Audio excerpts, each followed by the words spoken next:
How we doing, guys? And it's finished. Manchester City 0, Arsenal 0. You just knew that was going to happen, didn't you? After all the hype and the build-up and everything else. But listen, it's really weird to, try and dissect a game instantly, after the full-time whistle. And it's... that game there, I feel we can look back on and see that as a very good point. With all due respect to the teams that we have left this season, that is the toughest game that we have left. 10 games before today, and the other 9 are nowhere near as difficult as this one. They're going to be difficult, but not as difficult, right? So...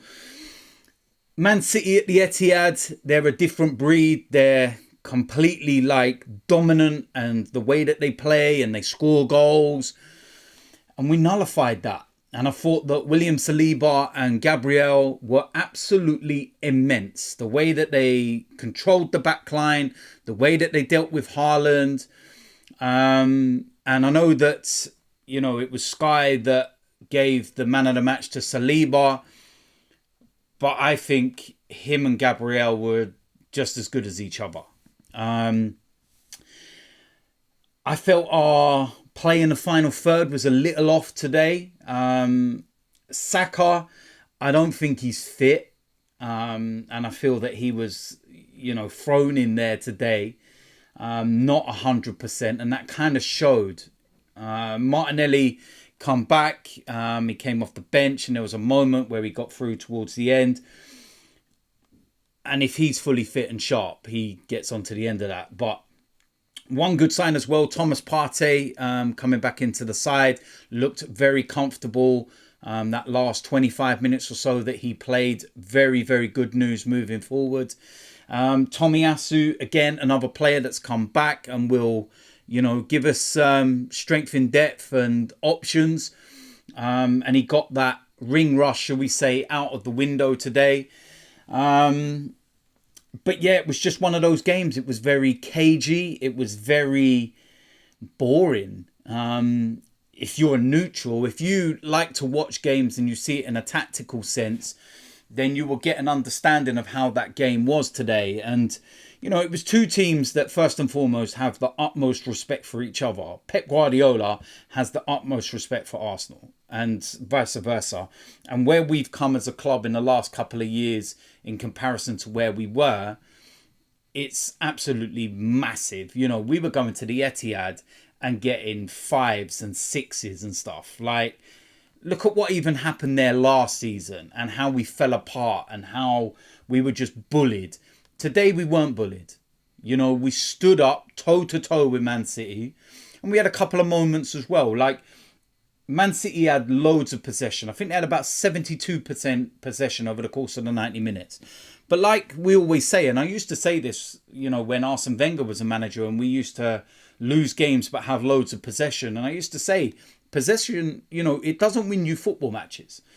And what we were able to do was push Man City wide and say, you're not getting into the box. We know what you want to do. You want to play all these little intricate 1-2s and tippy-tappy stuff. We're not allowing it. Go out wide, try and create something, open us up. And they couldn't.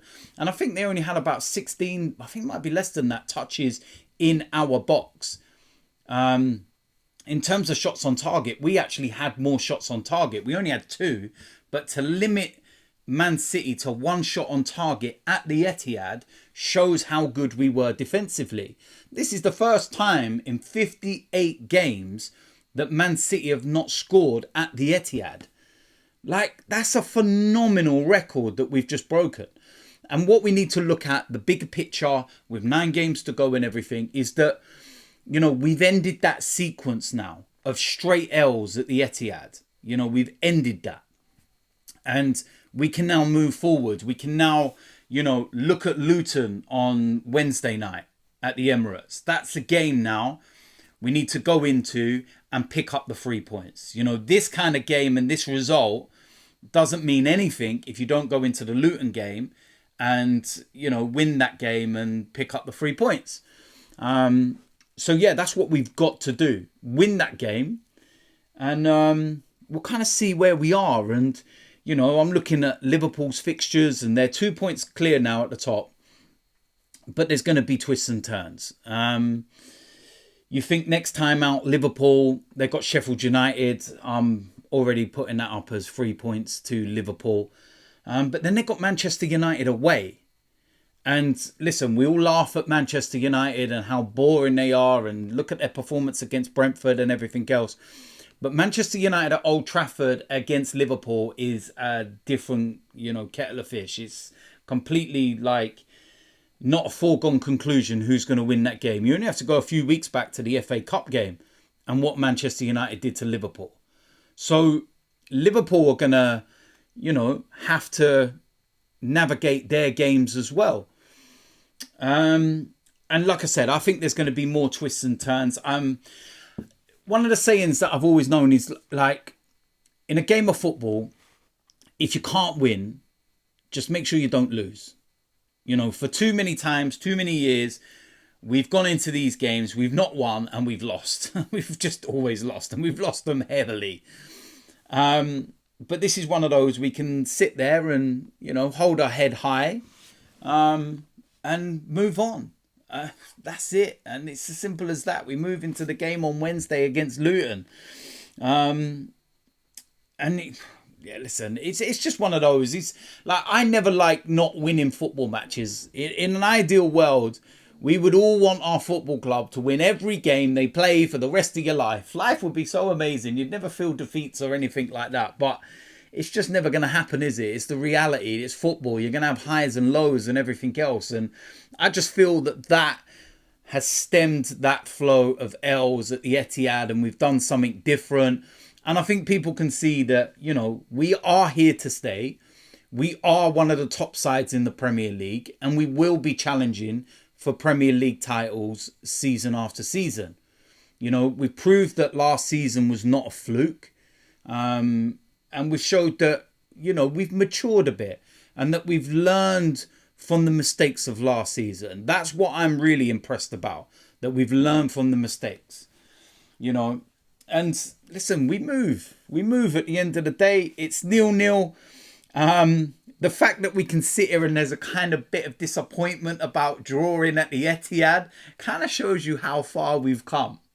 Let's be real. And, you know, Trossard at the end, if he literally just bends it round, Martinelli's in, small margins. But on the flip side, there were a couple of moments where Man City were kind of in and around them areas, but they just didn't get it right. And listen, it is what it is at the end of the day. I think when you see that, you know, both sides at the end and the mutual respect, and obviously Gabriel and Haaland having it out with each other, what a battle that was. It is what it is. 9 games to go. It's a draw. It's a point. Liverpool will be the most happiest because obviously they go back to the top and they won and we've dropped points. So same kind of scenarios before the international break when we won and Liverpool and Man City drew their game. It's topsy-turvy. But we stay in second place. We're still above Man City. Luton on Wednesday. And we need to regroup, refocus, and we go again. So listen, that is it for the match reaction. Let me know what you think about the game in the comment section. If you're new around here, hit the subscribe button, smash a like on this video, and I will see you a lot soon. I'm out of here.